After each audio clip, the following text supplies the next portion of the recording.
The holidays are wonderful, but they also leave a pretty big footprint in our homes.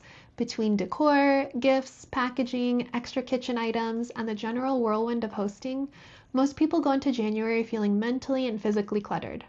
But the good news is you don't need a huge overhaul to reset your home. With a few intentional steps, you can clear the holiday fog and set up a fresh, clean foundation for the new year. Today I'm walking you through exactly how to declutter your home after the holidays in a way that feels doable, not overwhelming, and truly supportive of the habits you want to build in the months ahead. In case you're new here, I'm Dr. Kelly Cosgrove, a habit expert and professional organizer. I help overwhelmed people build routines that actually stick using behavioral science and home organization strategies. All right, let's get into it. Let's talk about why post-holiday decluttering feels hard but matters so much. There are 3 psychological reasons decluttering after the holidays feels uniquely challenging. Number 1, you're mentally fatigued from hosting, traveling, planning, shopping, and decision making.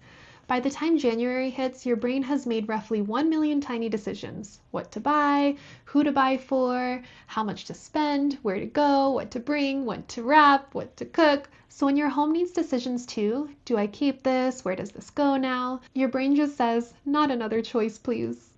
Number 2, you're emotionally attached to the season you just wrapped up. The holidays have nostalgia baked into them, so even when something is clutter that might normally be easy for you to let go of, it doesn't feel like clutter during the holidays. It feels like a memory or a tradition or something you're supposed to keep. And number 3, disrupted routines create disorganized spaces. When your routines get disrupted, whether it's because it's a busy season, due to travel, stress, or just a few chaotic days, your space almost always reflects it. That's because most of your organizing systems are tied to the rhythms of your day. When those rhythms fall apart, so do the little habits that keep things tidy. Putting things back, staying on top of dishes, sorting mail, doing quick resets. Without these micro behaviors, clutter builds fast. And this is exactly why post-holiday decluttering matters. When your environment is calm and simplified, your brain can finally shift into normal life mode again. Your routines become easier, your distractions become lighter, your stress lowers, and your sense of control returns.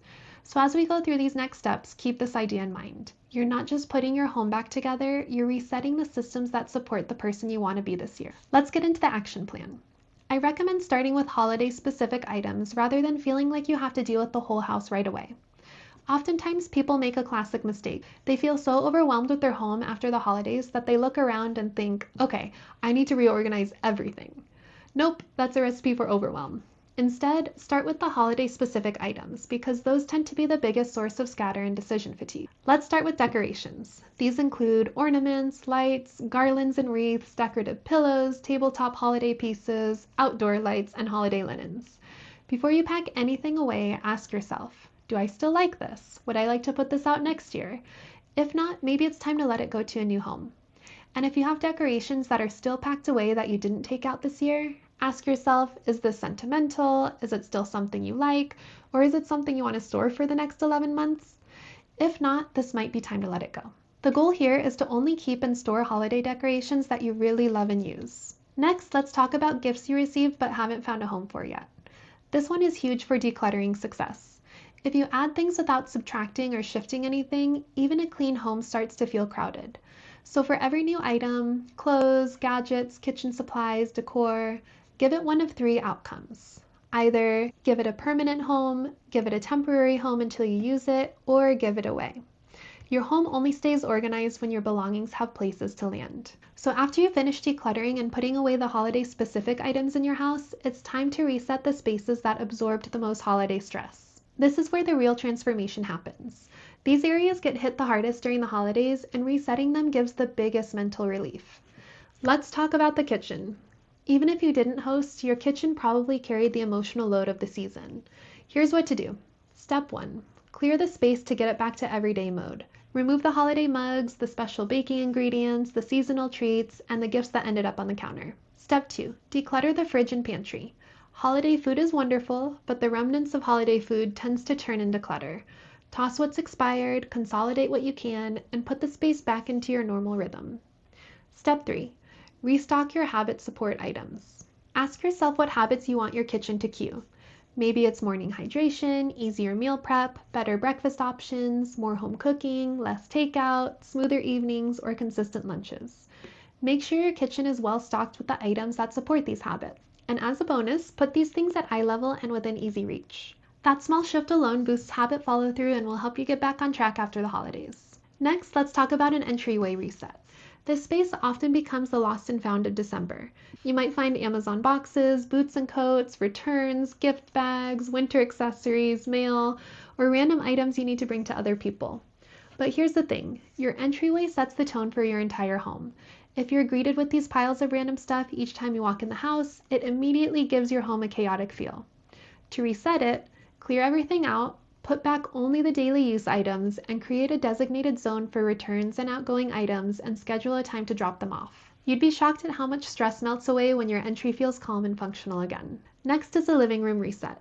This room usually shows the aftermath of the holidays. The tree, the games, the blankets, the gifts, the hosting overflow, the stuff no one wants to put away. Here's your 3-step reset.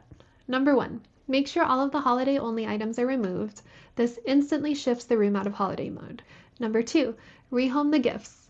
This prevents gift drift, when items have no home and become clutter by default. Make sure all of the new stuff you brought into your house finds a permanent home. And number 3, put the room back into its normal function. Ask yourself, what do I want this room to be used for the next few months? Relaxation, reading, family time, a workout space. Reset the room to support that intention.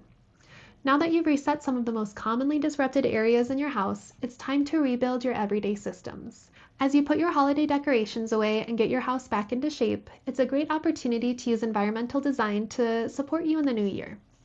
Your home is a collection of invisible systems, whether you've intentionally built them or not. During the holidays, many of those systems get disrupted. Routines change, items move, spaces get crowded, habits get paused, and decision fatigue rises. So rebuilding your systems intentionally is such a great way to support yourself as you move out of the holiday season. Start by bringing your home back into alignment with your goals. Ask yourself, what do I want my home to help me with during the next 3 months? Maybe it's healthier eating, smoother mornings, reading more often, better sleep, more consistent workouts, less chaos and rushing, or more time for hobbies. Let your home reflect that intention. Now, create intentional friction where you want less of a habit. If you want to eat less sugar, store it out of sight. If scrolling dominates your evenings, charge your phone in another room.